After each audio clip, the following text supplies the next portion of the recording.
5G is the latest generation of mobile networks, and it's a huge step up from what we have available to us today. The jump from 3G to 4G networks was pretty huge. 4G to 5G is many times greater and is almost difficult to comprehend. 5G is an entirely new kind of network designed to connect virtually everyone and everything together, be it smart devices, vehicles, even industrial machinery.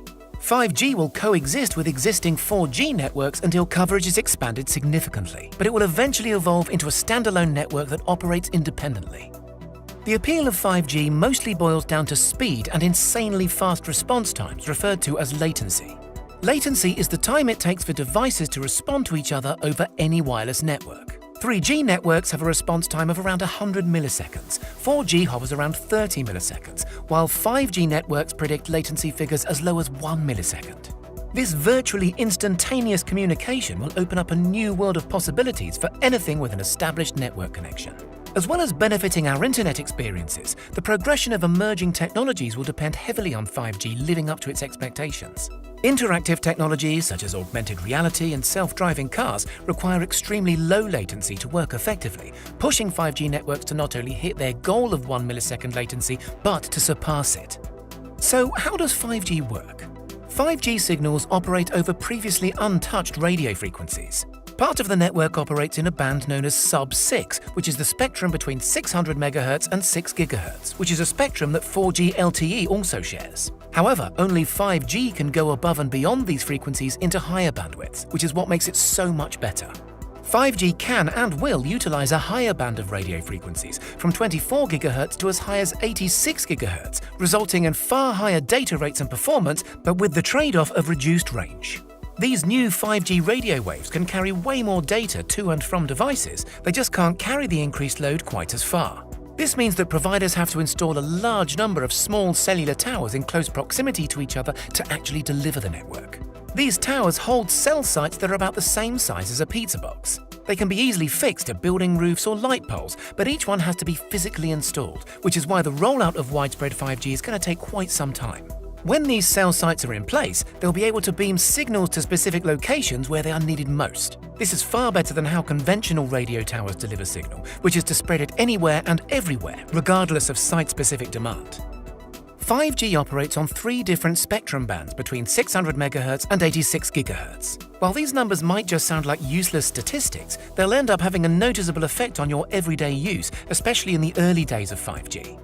The 3 spectrum bands that your 5G network will operate on are 1. Low-band network, which is the most common band used by carriers in the US for 4G LTE. Low-band spectrum offers the widest coverage and best wall penetration, but it doesn't offer any great shakes in the speed department. 5G running on the low-band network will only run around 20% faster than current 4G, with peak data speeds topping out at around 100 megabits per second. 2. High-band spectrum, which offers the highest performance for 5G, however, it's not without its drawback either. High-band spectrum can offer peak speeds of up to 10 gigabits per second and has almost non-existent latency, but its coverage area is narrow and penetration is poor. So to utilize this network to its full potential, users will have to access plenty of cells that are all relatively close by. And then slotting in somewhere between the two is mid-band spectrum, which offers a balance of both speed and coverage. Mid-band provides faster speeds and lower latency than low-band, with peak speeds of up to 1 gigabits per second. On paper, this doesn't compete with high-band in terms of power, but in real-world use and for most applications, it will be more than enough. The coverage and penetration of mid-band will also make it a very reliable and consistent connection. As I'm sure you've already grasped, the most prominent advantage of 5G over previous networks is the speed. The predicted 5G speeds of up to 10 gigabits per second mean a 100 times increase in performance compared to existing 4G networks. Users of high-band 5G will be able to do things like download movies in under 10 seconds as opposed to several minutes and seamlessly watch 8K 3D streams whilst out and about. Examples such as these are great for visualizing the power of 5G, but it's important to remember that the speeds will also unlock the full capabilities of other emerging technologies, including self-driving cars, drones, virtual reality, augmented reality, and of course, the Internet of Things. The Internet of Things, also known as massive machine-to-machine communications, is the collective connection of billions of devices without any human intervention. This widespread connectivity has the potential to revolutionize how we do pretty much everything. The Internet of Things exists right now, consisting of around 25 billion devices, but this is said to triple by the year 2025 and then continue growing thereafter. Another speed advantage of 5G is latency improvements. 5G latency will be around or less than 1 millisecond, which is quicker than human visual processing. This makes it possible to control devices remotely in near real time. While communications, manufacturing and logistics will all reap the rewards of lower latency, gamers will also benefit greatly from the 5G rollout. The combination of high-speed connections and minimal lag is the perfect recipe for virtual reality and augmented reality applications. Industries that use these technologies are due to explode in popularity as connectivity improvements make the experiences more seamless and immersive. The connection speeds that 5G brings to the table is incredibly exciting, but a huge aspect of 5G that is barely spoken about is capacity. 5G will deliver up to 1,000 times more capacity than 4G, which basically means more room for connected devices and users. This combination of capacity and speed will greatly improve bandwidth, which is the maximum data transfer rate of a network. 5G can transmit amounts of data that would be inconceivable on 4G LTE, allowing for perfect connectivity speeds even on crowded networks. People have always struggled with connectivity in busy places such as stadiums and festivals, but 5G will be able to handle the demand no problem. Businesses also struggle with the huge amounts of data that can flood in from customers and suppliers, forcing them to turn away potentially useful information. 5G will facilitate a large influx of data at any given time, giving businesses the opportunity to turn previously untapped volumes of data into actionable market knowledge. There are a ton of good things to say about 5G, making it even more strange that it's being discussed frequently for reasons that you wouldn't expect. There are many groups of people who believe that 5G is a toxic technology due to its microwave spectrum radiation and that it's going to slowly kill us all without realizing. Concerns surrounding cellular radiation are by no means new, and truth be told, nobody knows for sure how safe any cellular technology is, let alone 5G.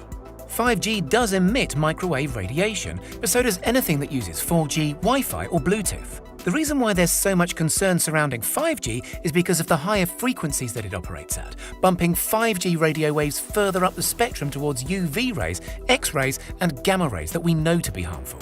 Despite countless people being incredibly difficult to convince, scientific evidence shows that even the highest 5G frequencies sit way, and I mean way below the types of harmful radiation that are considered unsafe for continuous exposure. So the only real downsides of 5G appear to be increased battery drain due to network technology improving quicker than battery technology. However, this issue is sure to be addressed and rectified within the next generation or so of smartphones. Underwhelming upload speeds, which are only underwhelming when you compare them to the huge download speeds that 5G offers. Upload speeds of 5G will still be far superior to 4G LTE, the jump just won't be quite as significant. And lack of widespread coverage. Currently, 5G coverage is only available in defined areas of specific cities, but the expansion will start to gain momentum again as we move beyond the restrictions of the 2020 pandemic. Carriers will start by extending their network coverage in areas with the greatest population and most users. If you live or work in a big city, 5G will probably be all around you before you know it. AT&T 5G is already in over 100 cities across the US, with some benefiting from 5G+. If you spend your days somewhere a little more rural, then it might be some time before you can make the most out of 5G, but it will get to you eventually. Full-scale 5G rollout is expected to commence sometime around 2025. The price of data plans will also increase for the early adopters of 5G contracts, which will get a little annoying if you keep finding your smartphone falling back on 4G networks, but that's definitely to be expected during 5G's early infancy. The bottom line of 5G is that it's safe, fast, and undoubtedly going to change the connected world as we know it.